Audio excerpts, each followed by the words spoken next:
are listening to Know You're Crazy. My name is Susan Denee. We all have crazy.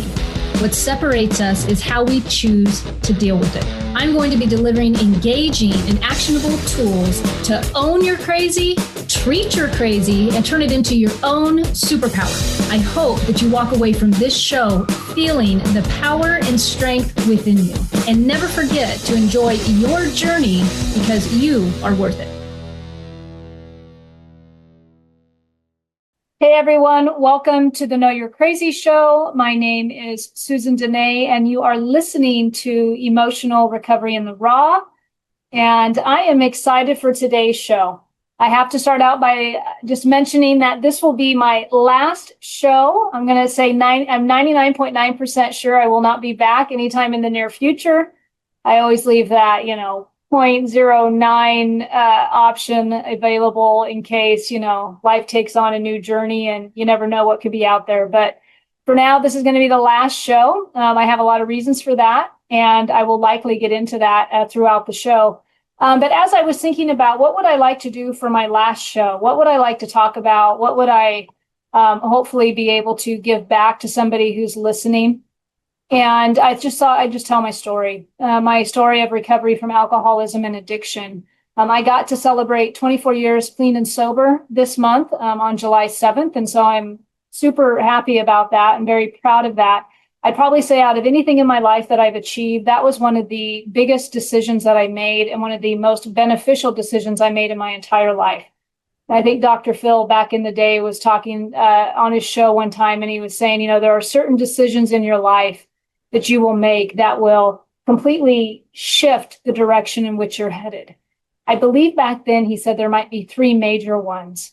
I might have more than three, but I do know that getting sober from all mind-altering substances, which I would like to just say I do drink a lot of coffee, but was one of the best decisions I ever made for myself. And I'm super honored and happy about that. But I didn't do that alone. I did it with a lot of help from folks in recovery rooms. I'm going to do my best today to stay traditional regarding those 12-step programs and keep everything anonymous and try to refrain from any disclosure. This is not an advertisement for any particular group or practice. This is simply my story. I'm usually telling this story in the rooms of recovery, not on my podcast. If you've been listening to me for a while, though, you've obviously heard some of this before. If you know me, if you're in arm's reach of me in relationship-wise, you definitely have heard this before.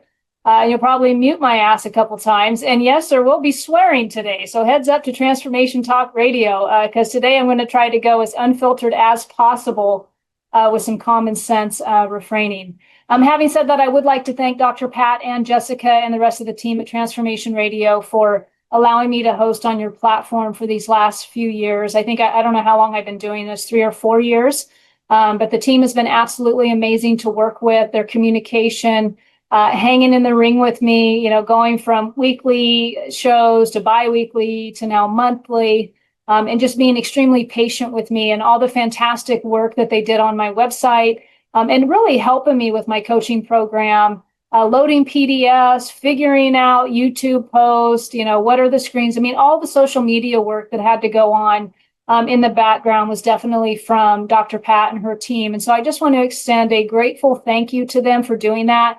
And if anyone out there is looking to, have a voice, practice your creative expression, looking to launch a coaching program, looking to launch your business, you enjoy helping individuals, you want to reach out, you want to speak, I would highly recommend their team. They've done wonders for me, and I just want to give a heartfelt thank you to everyone there at the network. Having said that, let me go ahead and jump in. Hi, I'm Susan. I'm an alcoholic. I'm a recovered alcoholic, and I'm a recovered drug addict. As you said, as I said earlier, my date of sobriety is July 7th of 2001. What I like to share is what it was like, what happened, and what it's like now. My preference is to stay in the what it's like now phase of it, because if we got sober, we're hoping that we have a life worth living. And through doing the work in sobriety to stay sober, there's many gifts and satisfaction and joy and fulfillment that come with the result of that. And so my focus, hopefully today, is to be able to kind of get through the stuff, what it was like, what happened, and really focus on what it's like now. And so if there's anybody struggling out there with addiction and alcoholism, either personally or a family member, you might have a child in the addiction, you might have a spouse in addiction, a mother, a father in addiction, but hopefully by listening today, there might be some good things that you hear. If you've been listening to my show for any length of time, I really focus a lot on relationships because I figure in life, if we don't have quality relationships, which really begins with us, it's our expectations, it's our judgments, it's our prescriptions that we place on others that really will determine what kind of quality relationships we bring into our life and which kind of quality relationships we decide to keep in our life. And so a lot of this talk today will also be about relationship development as I did my journey through sobriety and different aha moments that I had that aided me in that. And as I was thanking the network, I'd also like to just say that nobody gets sober by themselves. I mean, they might, get sober by themselves, put the drink or the drug down, but continuous long-term sobriety, if you're an addict and an alcoholic like me, I'd probably say a high percentage of the time, a community is surrounding you, a community of like-minded individuals is around you. And so we don't do this alone. We do it together because let's face it, the crazy that goes on between this alcoholic and this drug addict's ears when I'm in fear is massive.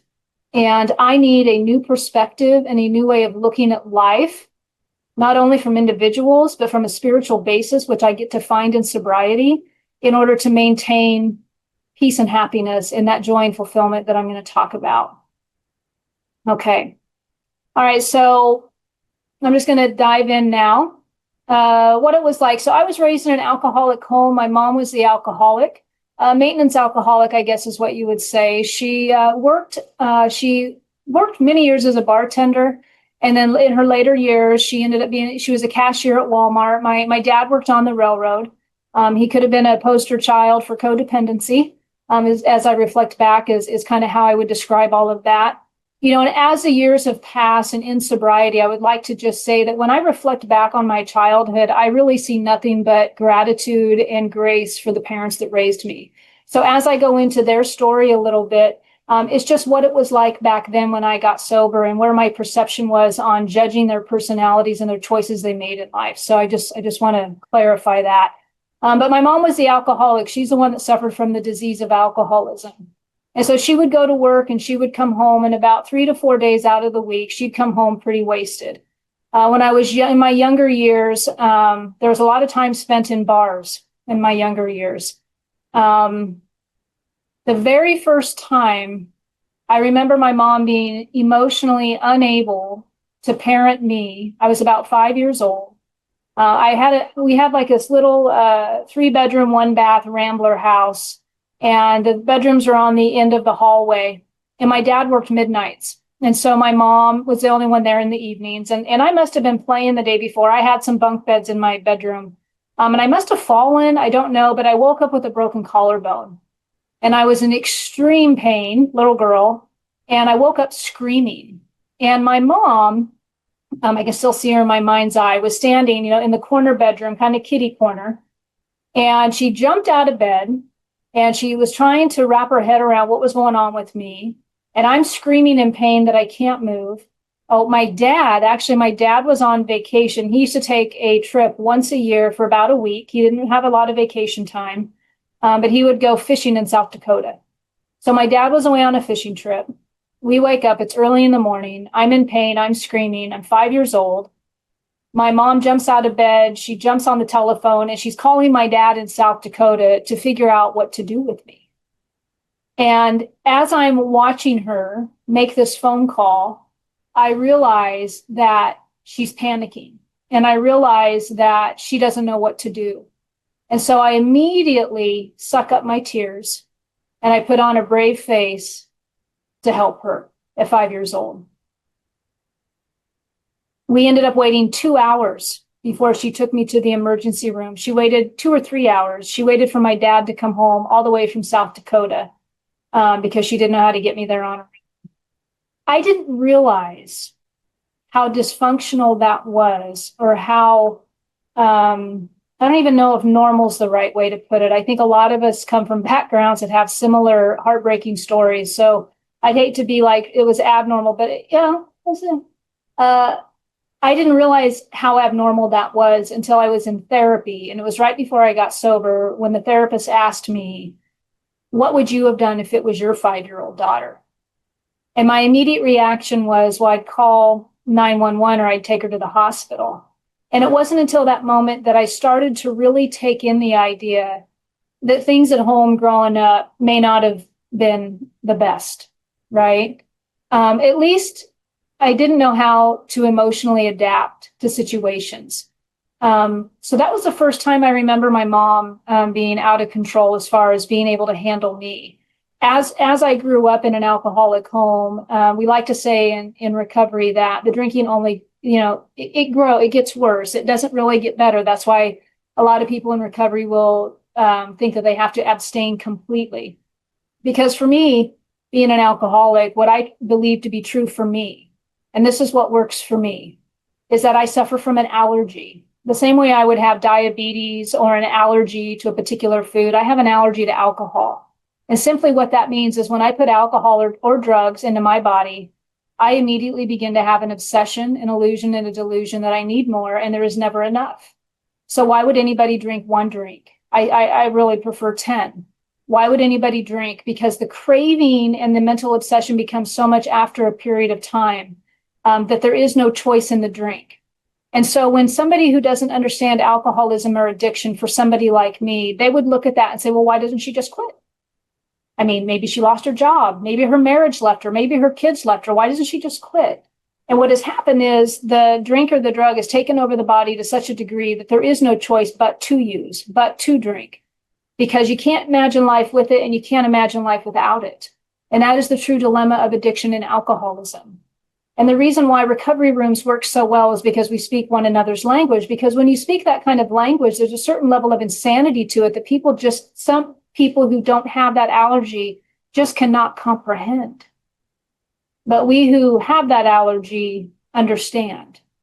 And there's a reason why we don't judge one another, no matter what our tragic events have been in our life, either done to us or that we've done to others. There's a reason why the rooms of recovery work for that. And so as my mom's drinking persisted and I started to grow up, I grew up with a lot of anger, a lot of justification. I immediately could recognize that it didn't feel right. My dad really ignored the problem. He didn't want to deal with it too much. He would say things like, just don't talk to her when she's drunk.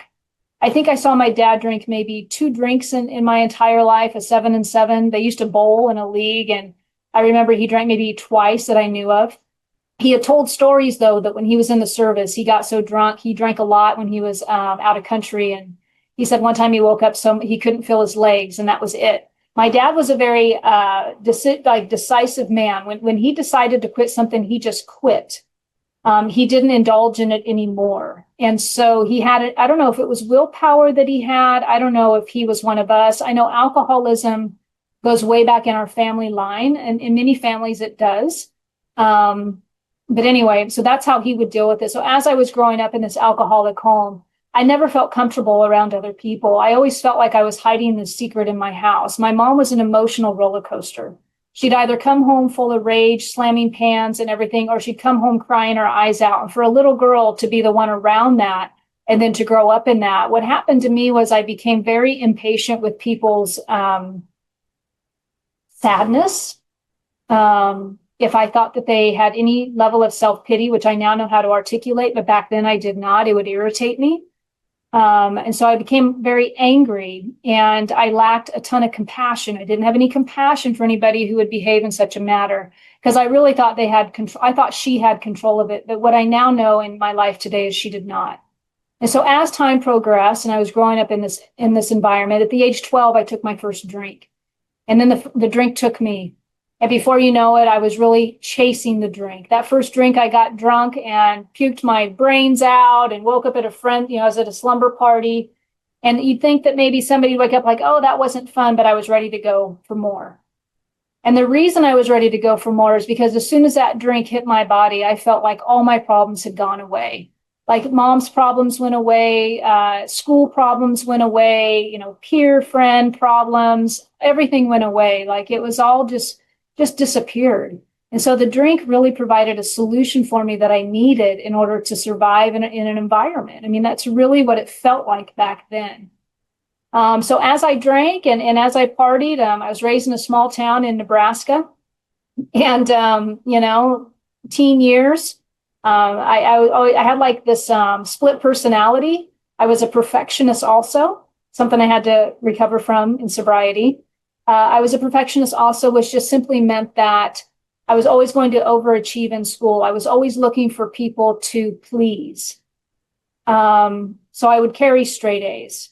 But then I'd have emotional, angry outbursts. I would be on all the sport teams and I would achieve like a very, for me, a decent level of achievement in that regard. But then I would emotionally break down. So I didn't have the emotional capacity to carry goals all the way through. I would always break in the middle of them.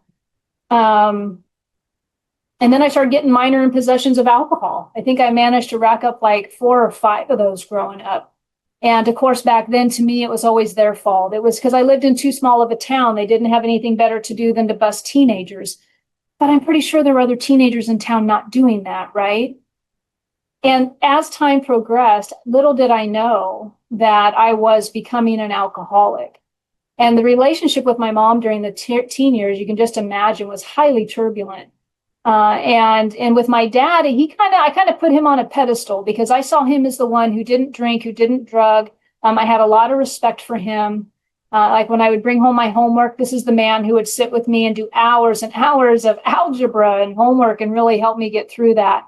But I was also confused a lot because I also knew this was a man who was doing nothing about the fact that we had this thing going on in the house with alcoholism.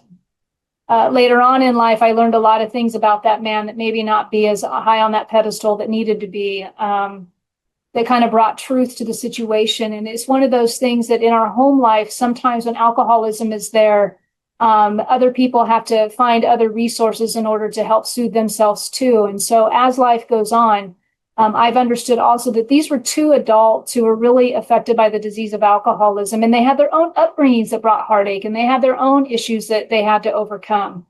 And then they were 2 adults raising a family, doing the best they could. Having said that, when I was about 19, I tried to go to the University of Nebraska for college.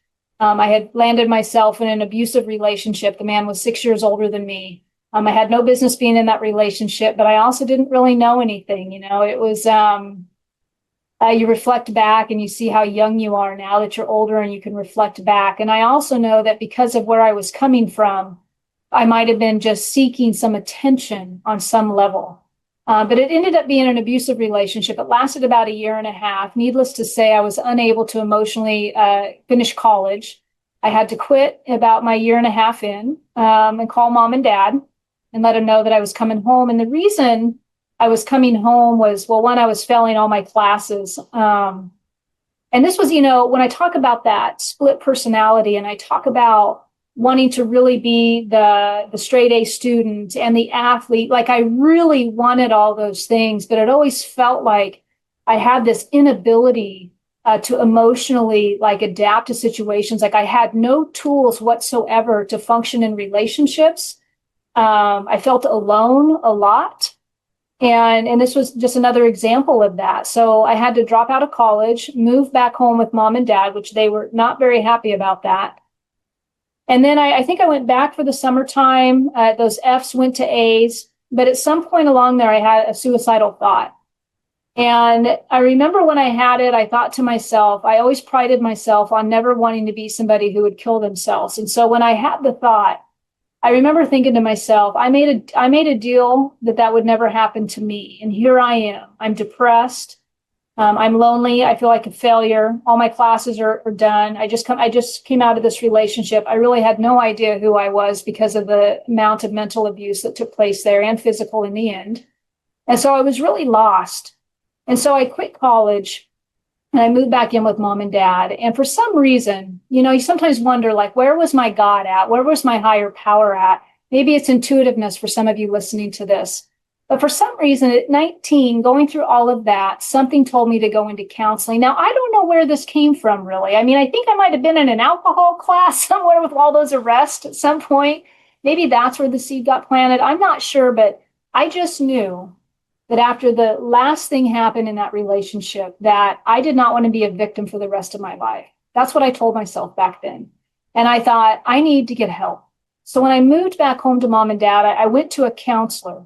I was 19 and I walked in her office, and I had tried a counselor at the University of Nebraska, but he only wanted to talk about the alcoholism. And I wasn't ready to talk about that. I wanted to talk about this relationship that was abusive. And he kept steering me to my mom. And I remember saying, I have no problems with that. I've moved out. Now, him being a therapist obviously knew better, and he was probably going to bring it all around to connect. But I was ready to talk about this abuse. I wasn't ready to talk about the alcoholism, right? Like not even being able to comprehend, even at that age, that I had been impacted by the disease of alcoholism. I was impacted by this because this was obvious. Culture says that this is wrong. But this insidious nature of alcoholism underneath the roof, that the change in the personality of the family, the someone being able to go to work and hold a job, yet not make it very few days without drinking, or the emotional reaction that they would have, that wasn't really being talked about. You know, we call it the elephant in the middle of the room that nobody talks about. But we will talk about physically abusive relationships, or we will talk about sexually abusive relationships, or you know what I mean? So this man kept wanting to talk about that. And I said, no. I come to this other counselor, and she says, write out a letter and write everything to him that he did. So I did. I came back to her office and she had me read it. In the rooms of recovery, there are some things that we do in order to stay sober, in order to emotionally heal our wounds. And one of those things that we do is we write an inventory, and then we tell somebody else. If you're religious, you might compare this to a confession to a priest. This woman, unbeknownst to me, I don't know if she had any recovery in her like that, but she had me write this letter and then read it to her. And for whatever happened, I truly believe back then that I had my first spiritual experience. I wouldn't have called it that back then, but it completely healed the damage that that man had done to me. And when I walked out and I healed from that, I never once had to repeat that pattern again in that way. I'm still thankful to that woman. If I knew her name, I'd tell her thank you. But today I know the universe served somebody up because I was ready to release it. And the universe gave me somebody to help me with that. So after that, I worked for a few times, and then I moved to Phoenix, Arizona. And this is kind of where the story fast forwards. In Phoenix, I was 20, 21. I got a fake ID.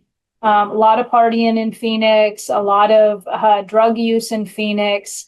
A couple years there, I got into the industry that I ended up spending almost my entire life in, which is debt collection.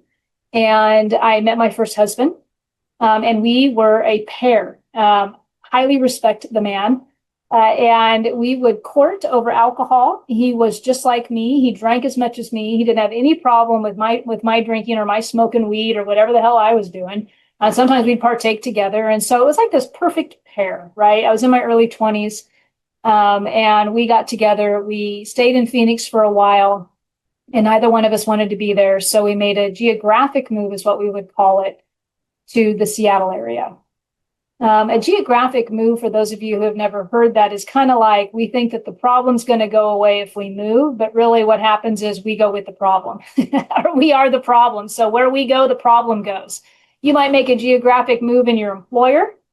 You might make geographic moves in relationships. In this case, we were literally moving city to city. I don't think, very similar to my mom, though, in regards to the alcoholism back then, still held a job, still got promoted. I was married to somebody who was successful professionally. But we had this thing that nobody was talking about, and neither one of us understood the gravity of what we both kind of were. And that was two alcoholics kind of on the front end of the disease. Culture's funny. You think I'm just going to go out and I'm going to drink normally. Doesn't everybody drink normally? What if I go to a social gathering and I want to have a glass of wine? Can I just have a glass of wine? Or, everybody's going to the keg, or everybody, there's all these scenarios that you want to partake in. At least I did. And so the idea of letting all of that go can be very scary and very overwhelming. And to be an alcoholic might fit outside that context. And it may feel like maybe that's not for me, right? Like that can't be me. I'm not an alcoholic. Trust me, folks, The last thing I thought ever in my life when I was going to the University of Nebraska and I was achieving all those A's was that I was going to be a recovered alcoholic and a bill collector for the next 20, 30, 40, 50 years or whatever, right? Like that was the last thing I would have said. And as a result of all of that, my life has been extremely blessed. So what happened was my ex-husband had a mental breakdown, more or less. We tried to save our marriage. He got some help from a psychiatrist who diagnosed him everything but alcoholic. I had a counselor at the time. My plan was we're going to come together. We're going to fix individually. Once again, not talking about alcoholism, only talking about we had some relationship problems. You go fix you. I'm going to go fix me. Because see, I was going for the counseling angle again, because that's what worked so well before. And then we're going to come together and we're going to fix this marriage. We're going to fix this marriage. The psychiatrist prescribed a nice little cocktail for him, which did not mix well with alcohol. Imagine an ultimate mental swing, an attempted suicide attempt that was very close to succeeding. And then all of a sudden we're in it. We've got a 1.5-year-old daughter. We've got an 11-year-old from his first marriage. What happened, right? What happened? I was in the hospital when I had my first awareness that alcohol was the problem. And he was laying in that bed and I didn't know if he was going to live or die. 26 years old, thinking, what the hell happened, And the doctor comes in, he pulls back the curtain and he says, we don't know if he's going to live or die, but we're going to put him on a liver transplant list and hope for the best. And he closed that curtain and my head hit that cot, the end of it. And for the first time in my entire life, because remember my mom was a Catholic and she was alcoholic, as I said, God help, just help. And still brings me to tears. And all of a sudden I get this voice. And I know it wasn't me, because it just says to me very lightly, nothing's going to get better until the drink and the drug go away. And that was the first time in my life that I had ever considered getting sober. It was the first time I ever thought of it. Imagine that. Your husband's in the bed from a suicide attempt. You're drinking every day. You're hiding your wine bottles behind the sugar and the flour on the counter. You abnormally drink when you're around other people because you're aware that you drink more than they do. To this day, I can go into a social gathering and if somebody leaves an alcohol glass on the table at a restaurant, and they don't drink it all. That's baffling to somebody like me. Like, you can drink and you don't. I mean, there's a twist of the mind that happens with somebody like me. So when I had that eye-opening, like that voice, I didn't get sober that day. Oh no, I had at least 30 days because he needed to go to treatment and he needed real help, right? But I knew. He called home from treatment when I was about ready to pick him up. This was in the month of July. And he's telling me that he's coming home. And I asked him over the phone, do you think I'm an alcoholic? I knew the answer. We know the answer. And he says, yeah, but I'm not allowed to tell you to stop, and I'm not going to. And I knew what he was saying. It wasn't his job to tell me to quit drinking. If you've got somebody with alcoholism living under your roof and it's a struggle for you, there's programs out there to help you with that, because it isn't your job to tell them to stop. Nobody's going to tell an alcoholic to stop but the alcoholic. I can't diagnose anybody. Somebody's behaviors may look like alcoholism. It's not for me to say. It's not for me to judge. It's an internal decision. It has to be an internal decision. I mean, think about it. Did you ever change anything massively in your life because somebody told you to? Oh, no. You did it because you wanted to. There's no difference with getting sober. So his first day out of treatment was my first day of sobriety, and that was July 7th of 2000. I went to a meeting. I didn't go through treatment. I didn't go through a treatment center, but I did make a deal with myself that day. I said, if I drink again, I will go to treatment. If I cannot do this, I will go to treatment. But what I did do is I started going to one recovery meeting a week. And that is not a lot for somebody who's getting sober, by the way. But I was still struggling with, how do you do this? I mean, don't people just get sober and they go back to work and pay the bills and raise the family, right? And so what I've come to know today with getting sober is there's no right or wrong way to do it. It's to each of our own. It's quite normal for somebody to relapse several times. Because of that obsession, illusion, and delusion that goes on between the ears, it's quite normal to relapse. So to think that it's not normal to relapse, and it's even cunning and baffling for those of us who get sober, who live this life of recovery, who surround ourselves with people in recovery. When we go to be of service of somebody who struggles, it can even be cunning and baffling for us why they might relapse several times. And so it's really just understanding, if you can remember that it is a disease of the mind and body that we are suffering from, it may help alleviate some of that confusion. So we begin our sober journey, and I went to one meeting a week. I think I did it for about a year and a half, because remember all that emotional inability to deal with problems, the anger, all of that, relationship building. Like I did not understand my part in my relationships until I cleared up my emotional turbulence that I suffered. I didn't even know I had emotional turbulence. Don't you just hand somebody their ass when they're fucking stupid? Don't you just fucking tell them what the hell to do? Do you hear it? That's the background I come from. Now, that doesn't work very much in a company setting, by the way. So I told you they're going to be swearing. They're going to be beeping me out. So I'm sitting at work one day, about a year and a half sober, and I got a coworker who's on a dramatic phone call with his girlfriend. It's irritating the hell out of me.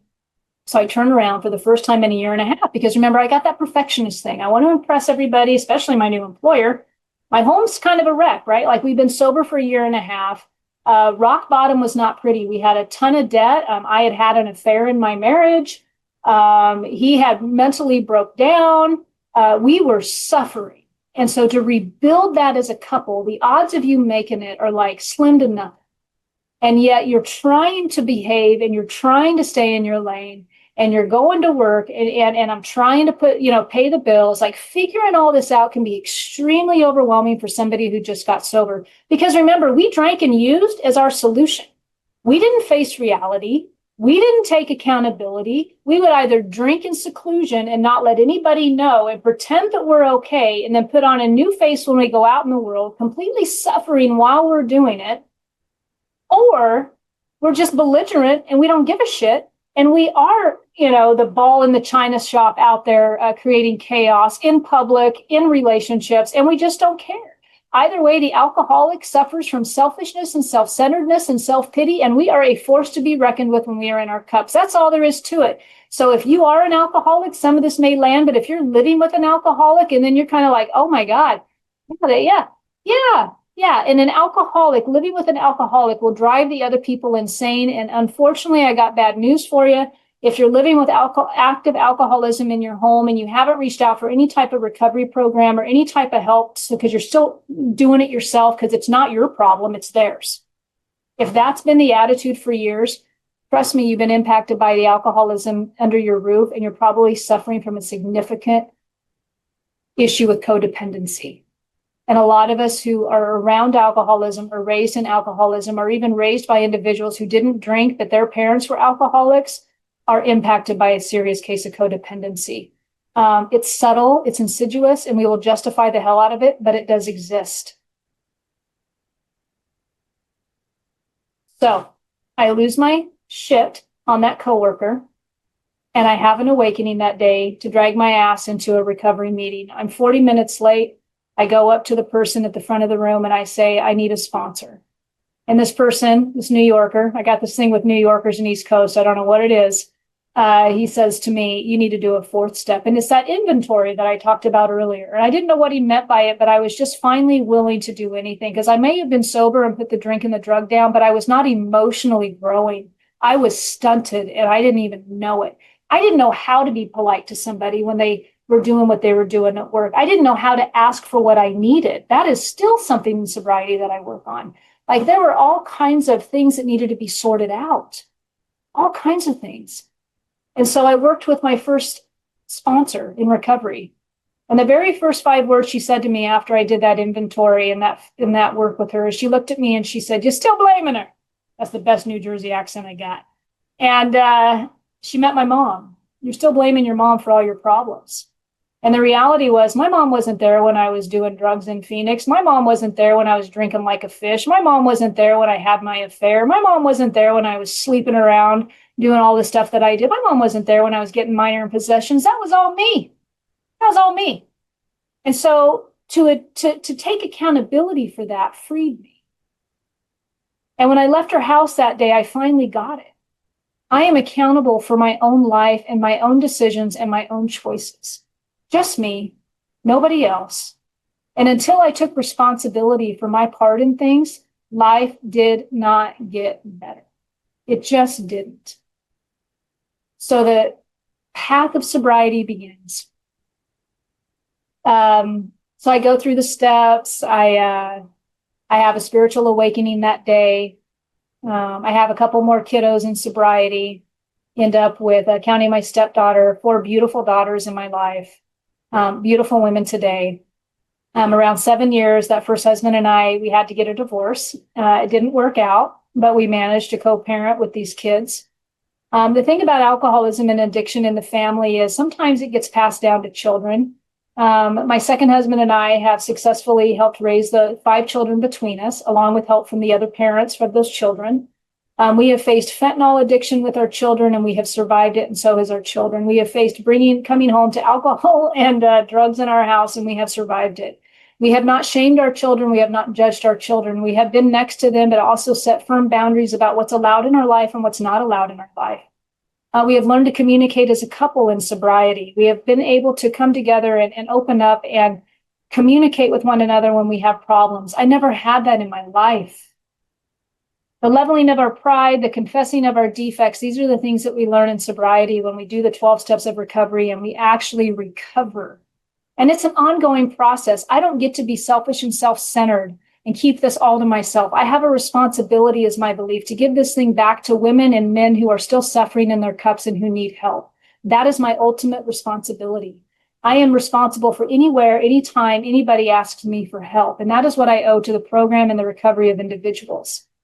For somebody to ever judge this stuff and say that it's a cult is only ignorant, in my opinion.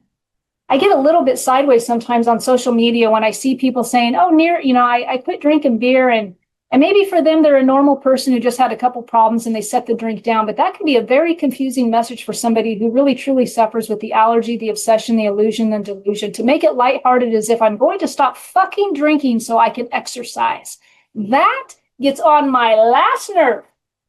Like, oh my God. And then I just have to reel it in.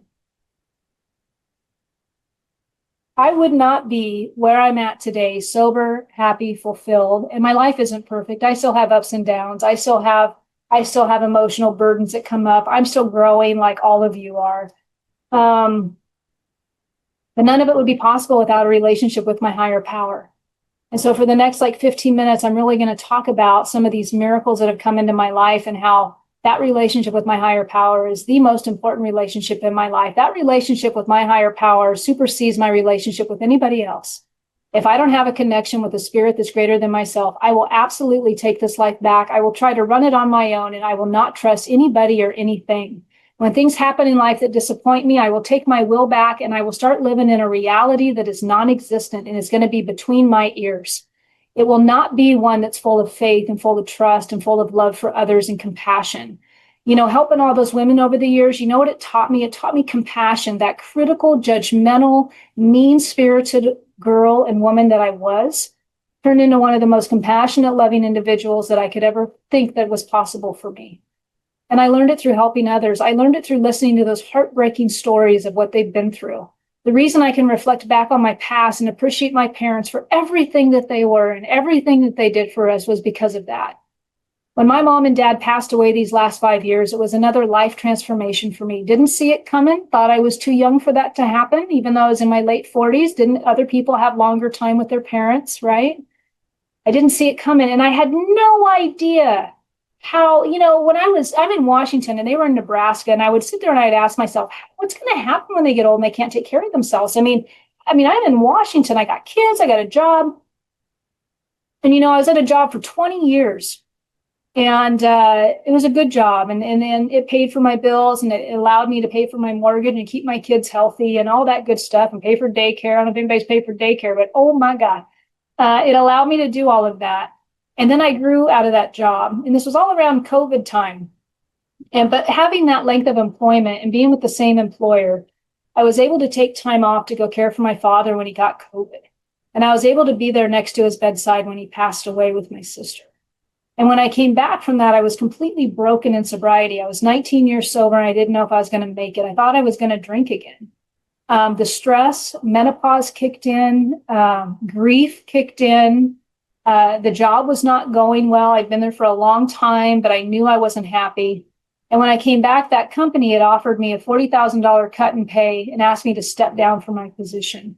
I don't know if they were having financial strain. I don't know if they were disappointed in my job production. But what I do know, it was a relationship that needed to go. And so we countered and we negotiated, and I left. And I started my coaching program because I'd been mentoring those women all that time. And about 2017, 18, I got certified as a high performance coach. The problem I always had with certified with high performance coaching in the personal development field is because I spent so many years on the front lines with suffering families of alcoholism and addiction that anything less than that almost feels superficial to me. It's one of the reasons I won't be continuing my show. Because in the self-development world, sometimes it gets a little bit too catty for me, and I inhaled it all, you guys. I read all the books. I did all the training. I can talk about clarity. I can talk about, you name it, I can talk about it. I've read the dream. I mean, I've done a lot of work. But it always kind of felt superficial. I was at a conference one time during all this training I was doing because I was going to redevelop, I was going to make my dream come true, right? And I had a passion for it to some degree with all the recovery work I had done. But I was at a conference, and a bunch of us it was a personal development conference. I went to a lot of them, and they're great people. However, I was outside, and there was a gentleman there who I think has been highly successful in that field now, but he had said something to me. He was bitching about a client. And he was bitching about a client not getting it. And I remember just listening to him, thinking to myself, I could never bitch about a client not getting it like that. Like, that's not right. And I thought, I don't know if he's been on the front lines helping people like we do in recovery. Like when we see lives rebuilt. God, I could tell you stories. I've seen people go from multiple jail sentences to living in Oxford to creating going back to sales, going back into almost a 6-figure job. I've married people in recovery. I have seen heroin addiction recover and go back to nice employed paying jobs. I have seen families rebuilt. I have seen mental illness recover. There is so much hope and faith in recovery. I could talk for another hour on the blessings that come in recovery. But the sense of peace and satisfaction that I've received in a relationship with my higher power, I could have only found that through getting sober. I truly do believe that. I was raised in a religious home. I didn't have an attitude with God. I had an attitude with religion. That's where mine was at. And then I even recovered from that in sobriety. I no longer judge people for having their religion. It's how they're finding their own path to their own higher power. I don't care if you're Catholic. I don't care if you're Christian, if you're Buddhist. I don't care. I don't care if you know what, I read channeled work today. I got so tired of the personal development books. I read channeled work. I read Seth with Jane Roberts. I read Paul Selig. That's the stuff I dig. And I'm into that of higher consciousness, right? But all of that time, all of that dedication to developing those relationships with my higher power is sacred to me. It's the difference between me being able to wake up and turn the entire day over to a power greater than myself and live a life of satisfaction. It keeps me in my hula hoop. It keeps me from judging you when you're not doing what I think you should do. Relationships. I recently shared in a meeting this last weekend I went through this phase with my husband, and we were in an argument. I probably shared this on the show a couple times. And we were in an argument, and he says to me, "You can't tell me that's what I'm thinking." And I said, "Oh, I think I can." He's like, "No, you can't tell me that. You don't know what I'm thinking." But I thought, I'm pretty sure I know what you're thinking. I was so convinced I was right. I was so convinced that I knew what he was feeling over what he was feeling. And once again, I got to take a look at that. right? Relationship building. When I'm accusing you of not doing something on a consistent basis, I'm prescribing an identity to you. And if I'm prescribing an identity to you that you are a failure, you are mean, you are cruel, you are lazy, you are something, then it's probably going to come true because, see, I have refused to get a different perspective. If that perspective that I place on myself is a harsh perspective, if I judge myself, if I do that enough over a period of time and I forget that I am a child of the universe, that I have amazing abilities within me, if I side table all of that and start to talk to a different way of looking at myself, or I start talking about a different way of looking at myself, I too over time would probably believe that. So I have a responsibility. If I want a happy, and I say happy very carefully, how would I say joyful? If I would like a more joyful, fulfilled life, then I have a responsibility to my recovery. My entire show of Know You're Crazy has been about identifying what makes you tick so that you can learn from it. How does your crazy go off the charts? I've shared a lot of my crazy with you, just complete transparency about where I've come from. And I have shared with you that I've recovered from it, but it wasn't easy. Emotional, mental growth is not easy. And don't let anybody tell you that it is. And I would also suggest don't stay too much in the past about what was done to you. Because if you stay there long enough, you will believe that shit over a period of time and you will not recover from that. The people in my past were doing the best they could. That man, that abusive relationship was around. I actually made an amends to him 25 years later for my part in that relationship. Did I deserve to be abused? Absolutely not. Absolutely not. But I was an immature, selfish, self-centered individual back then during that relationship. And our paths crossed one day when I was back visiting home, and I made an amends. And you know what? He claimed to not know me. Got to walk out. I was like, well, that was interesting. But it healed another layer within me. Because no matter what, if you're in somebody's life, you have an influence in that life. You are absolutely impactful in that life.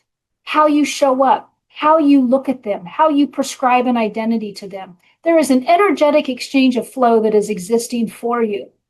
And be aware, if you can, of what that is. Do people feel joyful around you, or do they feel hesitant around you? I used to be told constantly that I was intimidating. And I probably was.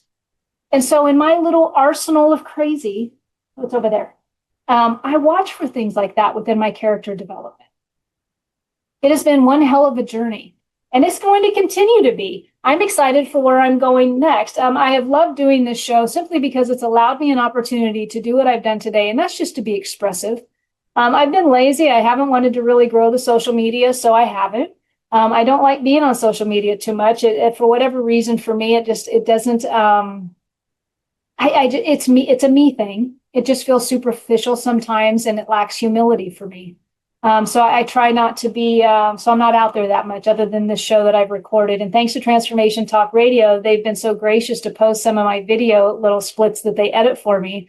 Because if they left it up to me, they already know there wouldn't be a damn thing that got posted. And I might change that.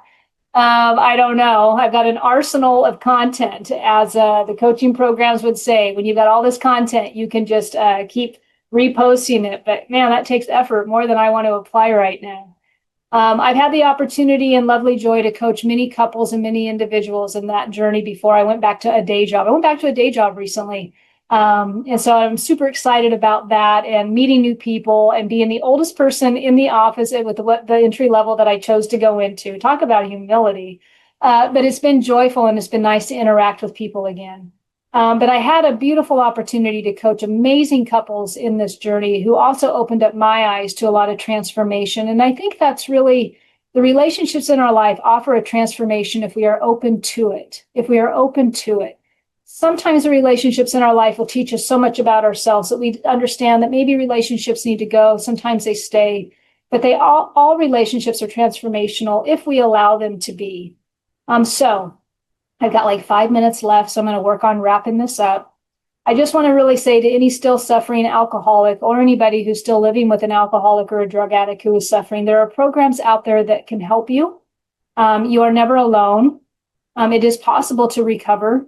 Thousands and millions of people recover all the time. I just got back from a conference. There was 45,000 of us. It was a blast.